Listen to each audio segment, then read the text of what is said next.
Well, hello, everyone. Hello, everyone, and welcome to the Geri Petito show on Damon Looks. So, I've got a really, really cool guest. His name, well, I'll tell you what, I'm going to let him introduce himself because I call him the sauce. I call him the sauce. Introduce yourself, young man. Thank you for having me, Jerry. This is Maurice, aka the South Myrick. We're just from Jacksonville, Florida, and now out here on the West Coast, spending some time. And I know a lot of folks ask me, why do they call me the South? And that all originated actually when I moved to Los Angeles. And it comes from the idea of, and I think the best way possible is I even asked Jerry, you know, what is your favorite sauce? That's so funny. Talk a little louder. Let me let everyone know. He actually is honoring us with this interview in an airport. That's how dedicated this young man is, okay? He is in an airport and still doing it. So, all right, this is funny sauce. So, my favorite sauce, of course, is tomato sauce. Come on, I'm Italian. Okay, all right. So, with the tomato sauce, again, we can't have any pasta without tomato sauce, right? So, if you choose even, let's say, a good lasagna or even a spaghetti, would you ever at any time in your life choose just to eat this tomato sauce without pairing it with one or the other? Okay, so you're talking to not only an Italian girl, you're talking to a vegan chef. So when I make my sauces, they're all homemade and they have chunks in them. And I even use some green tomatoes in it. So I will eat my sauce, tasting it a lot without anything. Okay, so again, the big play on this name and how I got it, it's all about, this pairing or combination of two different entities, right? It's not only what you put the sauce on, but the sauce itself coming together to create really a third entity, right? So how does this work to play within the business coaching and the career coaching and the life coaching that I do? Okay. Well, it goes off the play of, when you put two things together, you're able to now come together, put our minds together, our thoughts, our ideas, in order to create new ventures, and new creative ventures that allows you to excel in your business, excel professionally, excel personally, right? To get you on and get you over in different fears, different doubts, and different beliefs in your life. So that's where the name comes from. And it also is just a part of, when you put everything in that pot, you're going to get something special, right? You're going to get something tasteful, something savory that you just can't get enough of. And it's always unique to each individual. And I love it. I love being a part of it as best as I can. So I have to ask you, what's your favorite sauce? Well, I have to be honest. I'm a lover of French fries. So ketchup is not my favorite. I've been a fan of ketchup since yay high, and I think it's just awesome with a nice juicy burger. Let's say one of those Five Guys burgers, even one homemade, right? But nothing like some fresh cut French fries.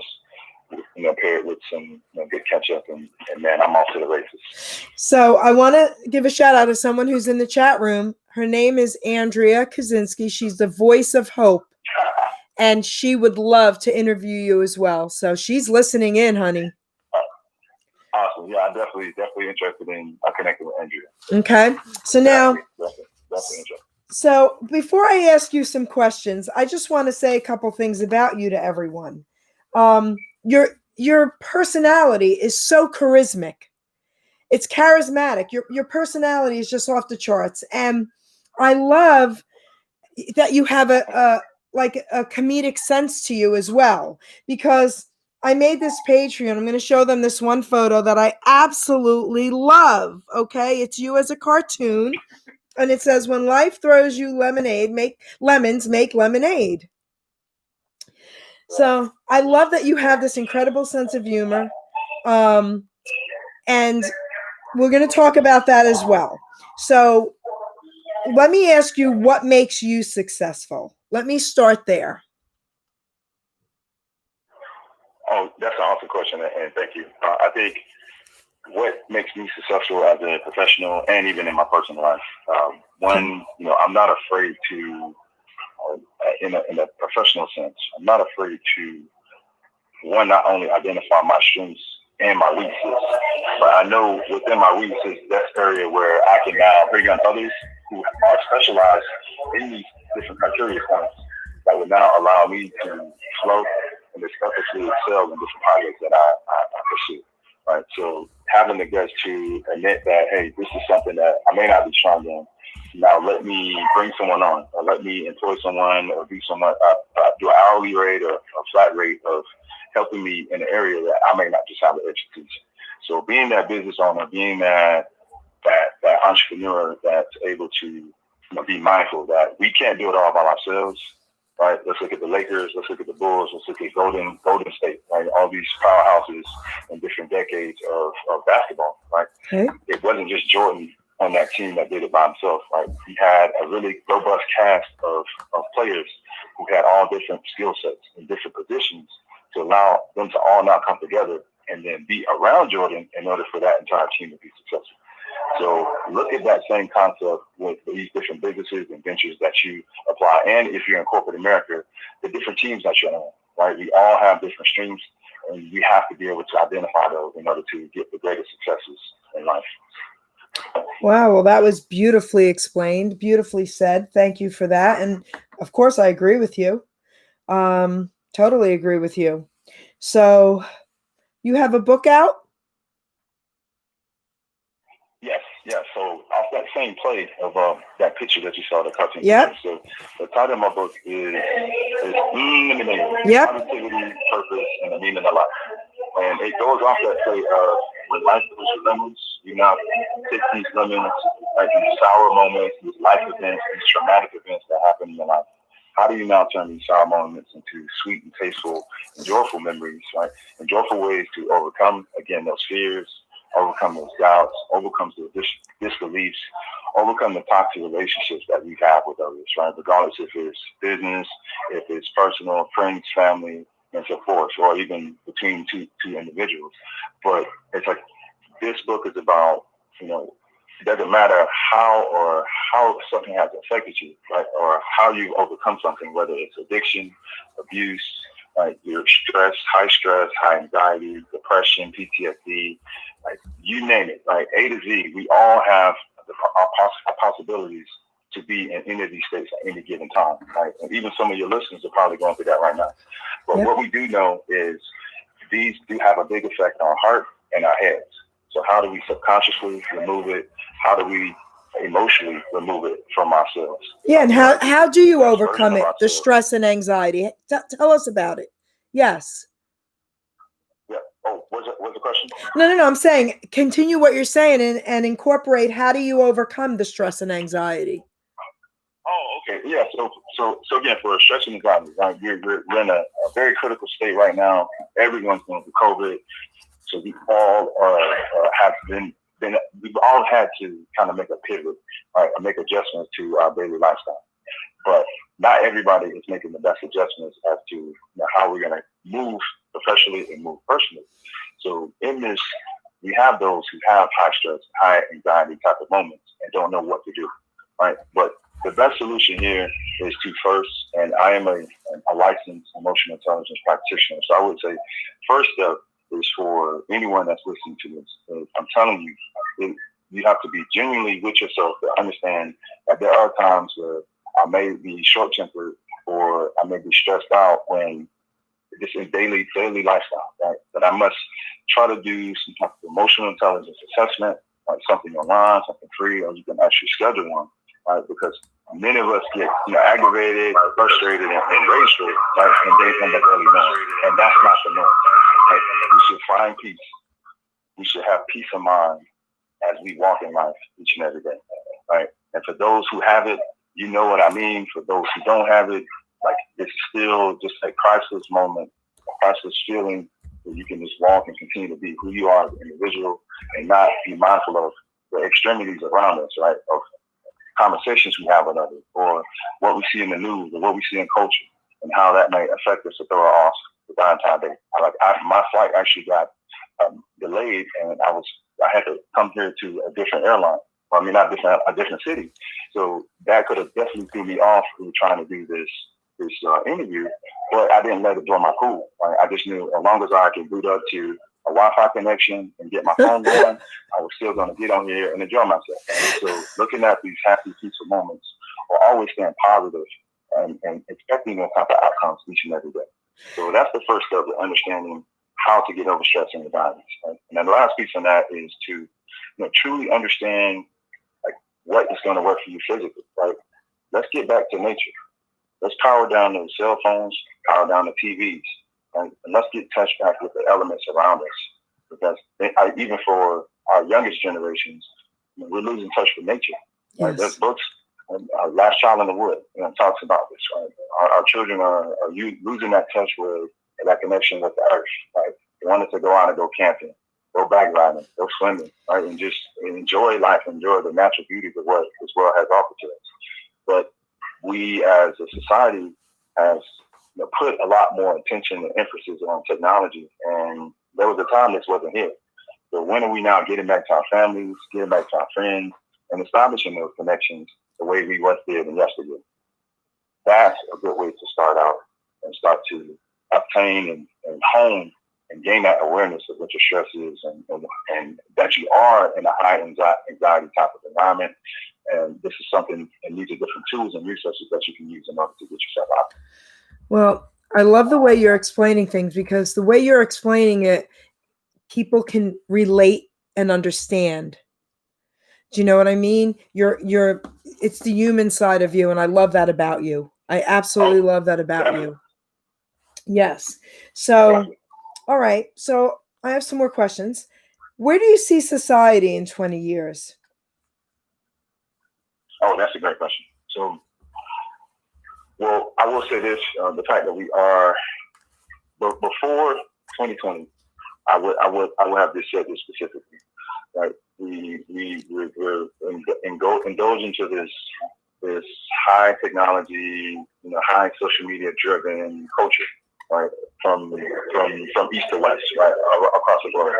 And with that, we are again putting a lot more emphasis on trying to get all these likes on all these different platforms, right, TikTok, Twitter, Instagram, Pinterest, Facebook, whatever, right. But what's that's doing? That's us as a society trying to seek validation amongst others and not really within ourselves, right? So that alone, before COVID, was something that was definitely spiking on a high rate of us just putting so much emphasis on what others truly care about us, right? and not us truly caring about us, right? So it's like it's going away from who we are as people versus what are the intentions or interpretations of what others think of us. And that should never be the case.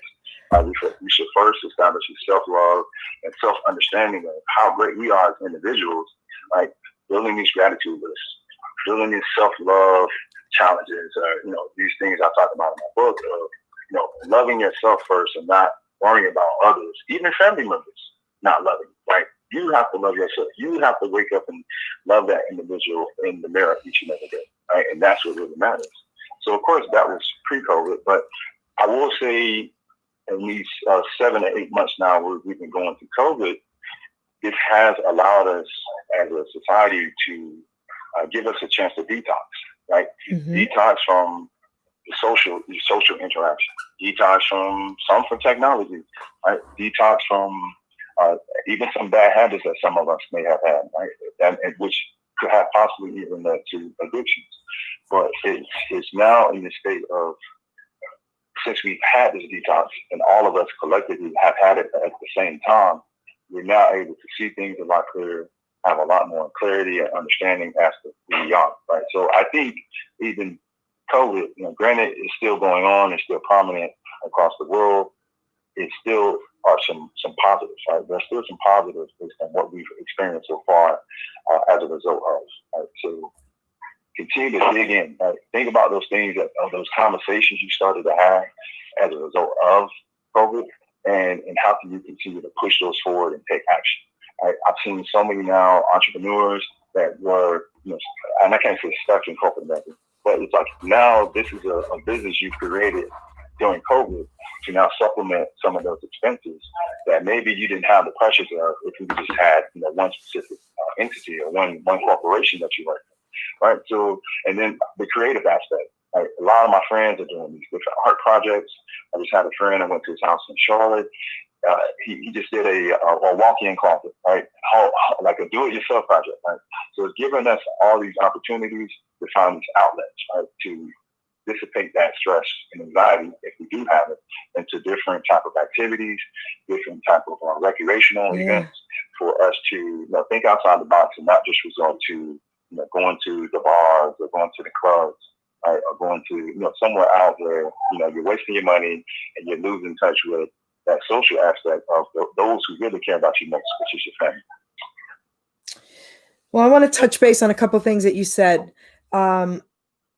Loving yourself, self-love, not worrying about what other people think. You should worry about more what you think about you. I'm a nutritional health coach, and I'm also a recovery coach. And my motto for everyone is KYW, know your worth. And I tell everyone, I love it. It's the truth, because I tell everyone that if we can look at someone else and say, oh my gosh, you're beautiful. Oh my gosh, you're talented. Oh my gosh, you're so inspirational. We should be able to look at ourselves and say the same thing. And I tell people who believe in God, if you don't love yourself, that's an injustice, because God loved you enough to make you. And we need to love ourselves. And there's a poem I have on my wall. I did not write this. It's called The Man in the Glass. And I'll share it with you one day. And it's about you looking in the mirror, loving what you see. So I just had to share that with you. I love what you just said. So. Oh no, definitely. Yeah, we have to get up and love ourselves each and every day. Yep. Because if we don't love ourselves, how can we expect anyone else to love us? That's right. That's right. So I had my questions in order, but I'm going to skip around a little bit. How old are you? I'm actually 35. So I'm 35 years young. I just turned 35 in July. I'm a Leo. So shout out to all my Leos that might be listening. So, all right. So you're 35 years young, and the way you're speaking, I would say 50 years of, experience. So I love that. Okay. So now you're a young Black man in America. Okay. How do you feel right now about being a young Black man in America? Oh man, that's a very powerful question here. I'll just start off with, I know you're asking me, from a standpoint of emphasis on America. Yes. I say even globally. Yes. Yes. Globally, and I'll speak for all of us. Yes. Pissed off. Yes. Pissed off and in search of solutions, right, to resolve the current state of matters, right? It's a matter of, we have X, Y, Z going on during COVID, right? Everyone is down. Everyone is losing jobs. Everyone is on edge, right, in different areas. But still, in light of this, there's still the crime, the police brutality, right? All these different racial injustice examples that you just see each and every day on the news and the media, everywhere, right? So it's more of, if we can't see eye to eye or equals as, hey, we're in this together with COVID, yet there's still room or there's still time to have matters similar to George Floyd still going on throughout this world. Like, what really is the value? What is the value and the direction that we're trying to take them? So I think collectively it is a matter of truly figuring out what does work, what would be that solution to get us to a good equal ground, a good ground of us all seeing each other as humans. Yes. Right? And seeing eye to eye, so we can continue to progress and flourish, right? Flourish for this next generation, flourish for my kids, flourish for those who are not even here. Right? I'm even thinking for my grandchildren that not even here. So how can we still continue to push and drive this and to make this a better world, right? So as you say, those kind of questions with the 20, 30-year plan, right? What are we doing as a society as a goal? Right? What are we deciding this on a global level? Not really just per se for America to make that decision, to push us along. Beautiful. Beautifully said. Okay. So now let's talk about traveling. So why don't we travel enough? I've been all over the world. Okay, I started traveling in my 20s, and I'll make you laugh a little bit. I drove my family crazy. Okay, it's a strict Italian family. My father came from Italy as a child, worked, 8 days a week, his butt off. And so I opened up a beauty salon with his help when I was in my early 20s. And my cousin, who worked at Lenox Hill Hospital in New York, had an opportunity to go on a health tour to Russia when it was communist for $1,200 for a month, everything included. Every tour, every meal, the airfare, everything. I didn't even think about, I just opened up my salon a month ago. I said yes. Well, my family wanted to kill me. I said, it'll be here when I get back. So I never stopped traveling. Why don't people travel enough? See, and I say this, I think you and me both fall into this percentage of avid travelers that just love to get out and experience. But I would say there's a larger percentage, probably even 60 to 65% of us just don't get out don't get out the house. We look at ourselves as being those, you've heard that terminology, being the homebodies. But yes. I look at it from this perspective, right?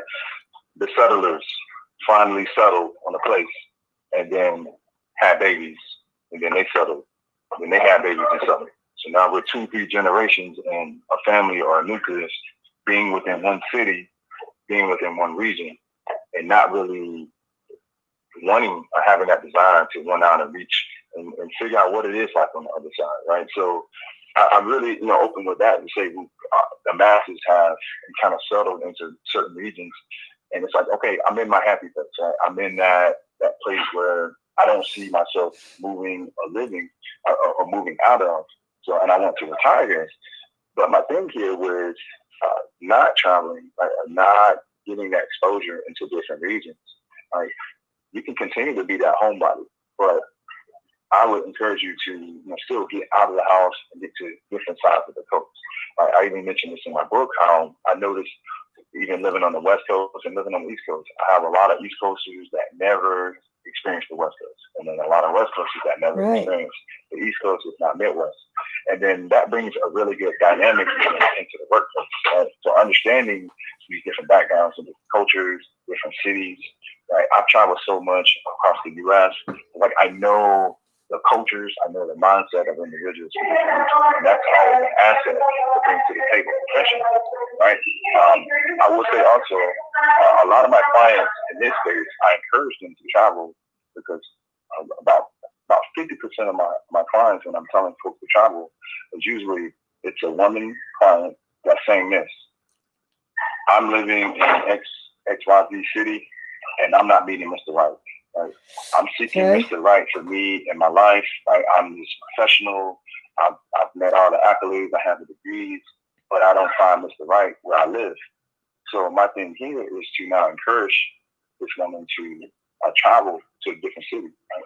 Do the same things you enjoy doing within the same city that you live in, but just in a different region. Right? So let's say, for instance, I recently had a woman that lives in outside of our LA area, and she's telling me what type of guy she's interested in. So I asked her, like, hey, have you considered flying to Dallas or Houston or Atlanta to possibly, spend more time there, get into some type of social club with different organizations, right? To now experience the same things you enjoy about SoCal or Southern California, just in a completely different region. Because you're now going to overlap with different individuals, right? Different backgrounds, different cultures, different value systems, or different belief systems. Right? And that in itself could be advantageous to this individual, or even who's ever listening right now, to get a better understanding of who is that Mr. Right or Miss Right for them as an individual.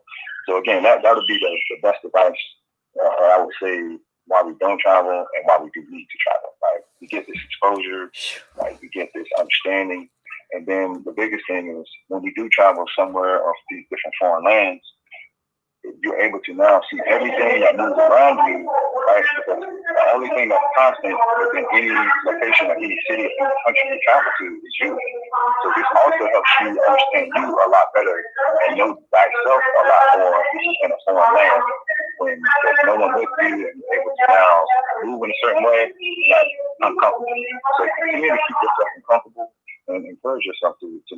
into these uncharted lands that you may have never experienced, because there's opportunities out there that could very well overlap to not only business opportunities and network opportunities, but also with relationships, right? Love opportunities, right?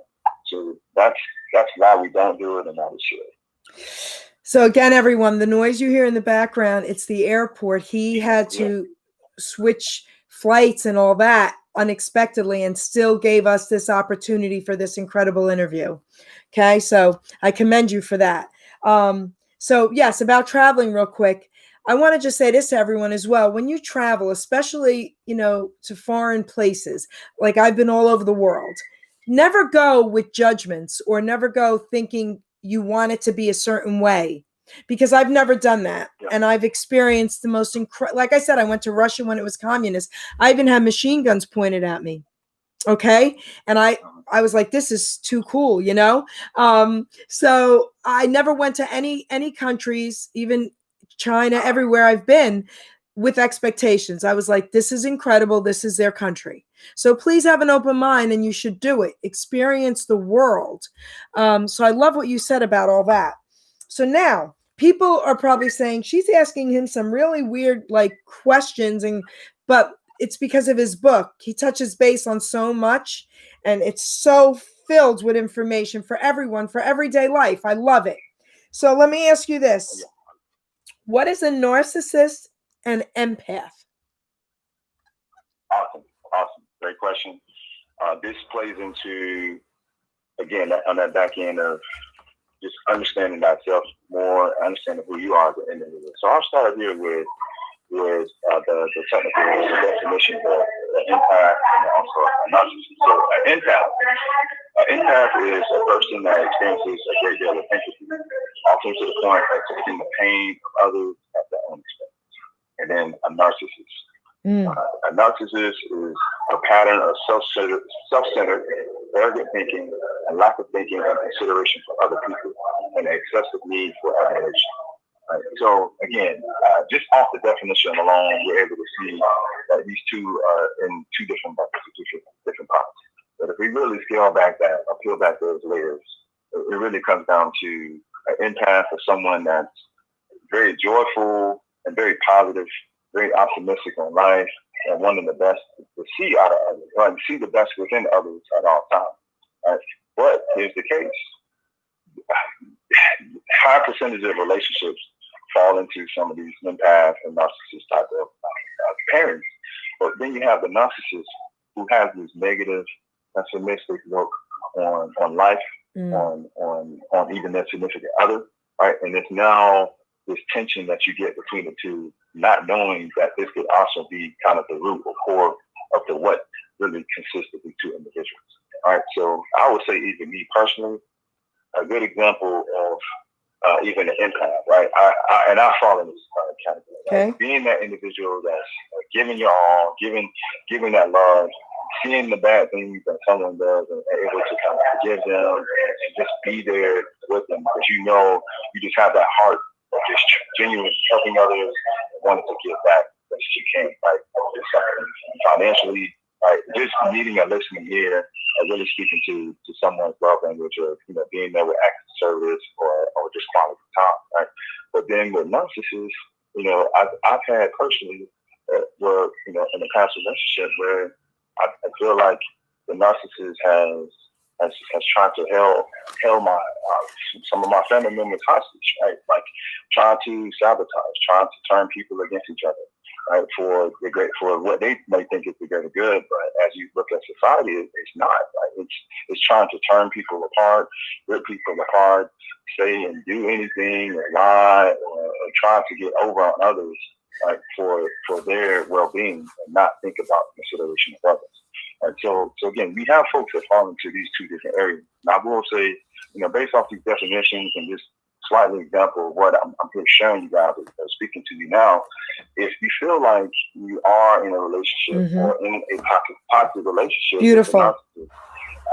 The best thing you can do is to immediately get out of that, quickly identify that you're in it, and then get out of that as soon as you can in order to get on with it.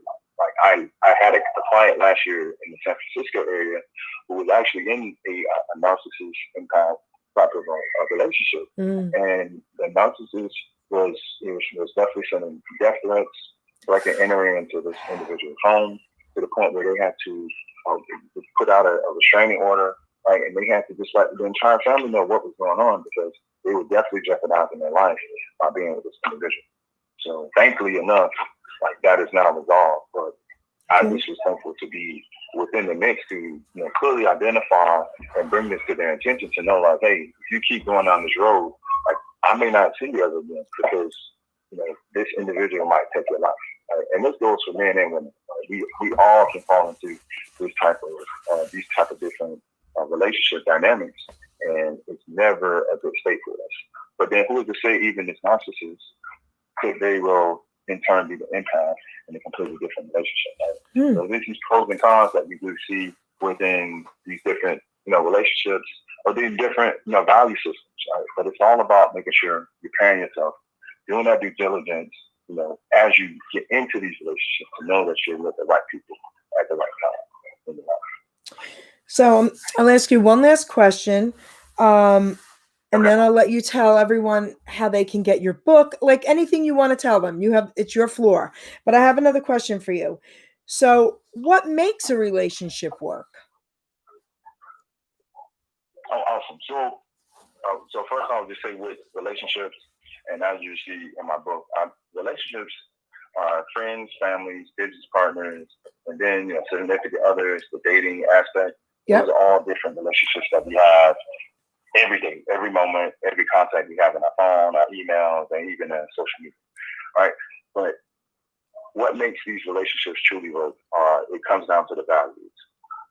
Is your value system in alignment?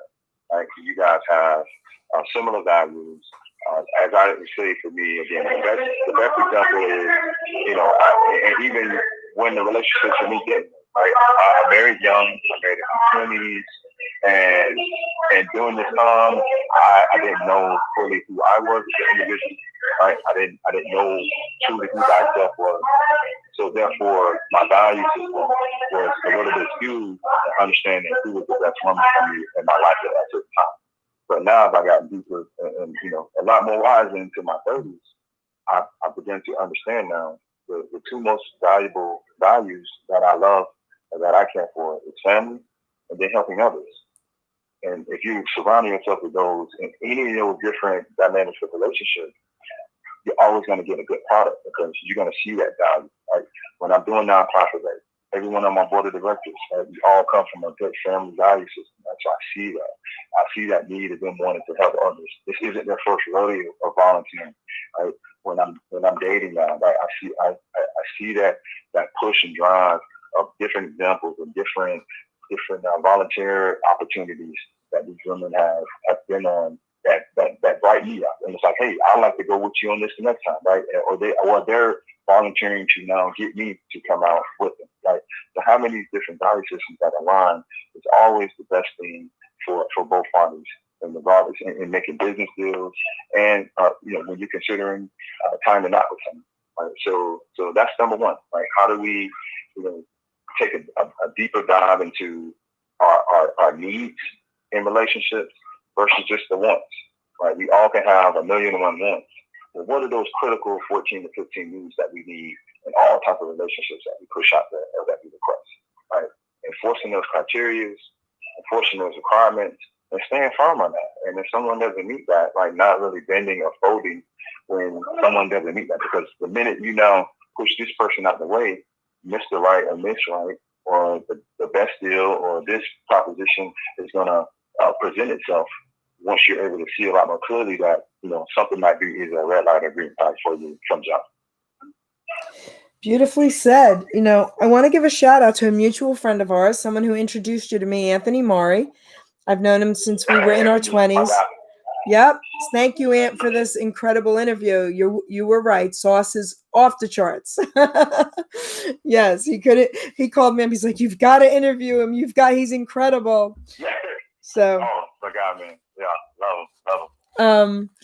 So your book, Lemonade, Positivity, Purpose, and the Meaning of Life, The Sauce. Tell everyone how they can get your book, how to get in touch with you if they need to. Just tell us everything you want to tell us. Okay, awesome. So, again, the book is called Lemonade, Positivity, Purpose, and Living in a Life. You can purchase this book on Amazon. It's also available for paperback and Kindle.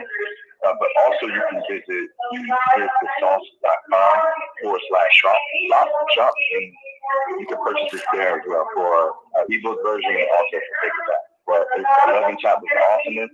You're going to get really good exercises, really good principles and tools that you can take and carry with your life and incorporate into your family, right?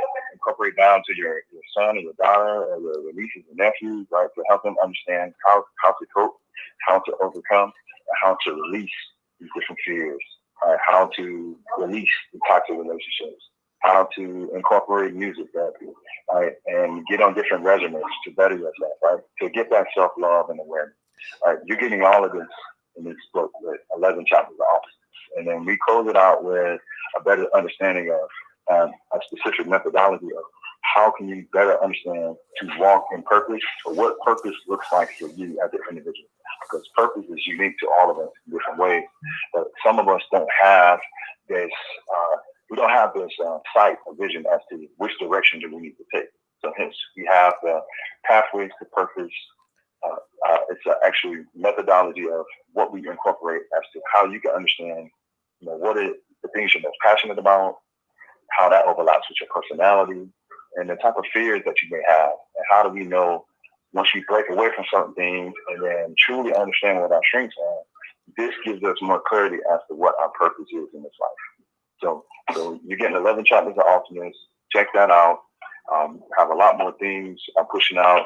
You can also visit me on Here's the Sauce. A lot more Here's the Sauce on Facebook and then also on Instagram. You can see more videos. This week I'm actually doing, for the entire month of September, I've been doing every Thursday night a live Q&A session of free relationship, business, and career coaching. So feel free to join. I'd love to get some of my listeners from this over to the show when we have 2 more for this month. But that's just my, giving thanks, giving back my talents to others, because I know, these 5, 10, 15 minutes that I'm spending with you could make all the difference and actually be this positive trajectory in your life for the better. So, Sauce, I want to thank you for actually giving me the time you just gave me in an airport. Okay. Thank you so much. So much. This isn't over. We're going to do another interview. We'll work out those dates. But I just want to say, I think you're absolutely incredible. Your book is off the charts. You're super inspirational. And again, the way you present things and talk about things, that human side of you, that warmth in you is showing. And that's what people need. So I do love you. I thank you. Well, I thank you so much for the interview. Looking forward to many more interviews with you on The Connection. For any new viewers, let's see, for speaking engagements, I love to get out. I'm a big advocate for youth, and I'm actually a founder and president of the nonprofit, which is called I Love You Daddy. And our goal here is to build better families and build better fathers across the country. Right? Beautiful. So the last tidbit there is we have an upcoming charity golf event in Tampa, Florida, and at the Innisbrook Resort. Right? So this is a PGA course that's upcoming on November 14th. So if I have any golfers that's listening, love to come down for a pretty good tournament with some really good giveaways and for a good cause of mental health and physical health awareness and initiatives in the greater Tampa area. Visit I Love You Daddy golfclassic.com for more information. But we'd love to have your support, even if it's just a donation. But, bring out the golfers, man. I want to see what bring your A game. Oh, that's beautiful. You are awesome. You are incredible. God bless you. And thank you, sweetheart. So, all right. So have a safe flight. Okay. Oh, yes, we'll do. I got a few more hours. Okay. I'm looking forward to successfully. All right, sweetheart. Thanks so much. Thank you. And I want to thank all my listeners. And I want to thank all my viewers. Please share this video. Thank you very much. Take care, Sauce. You too. Bye, then.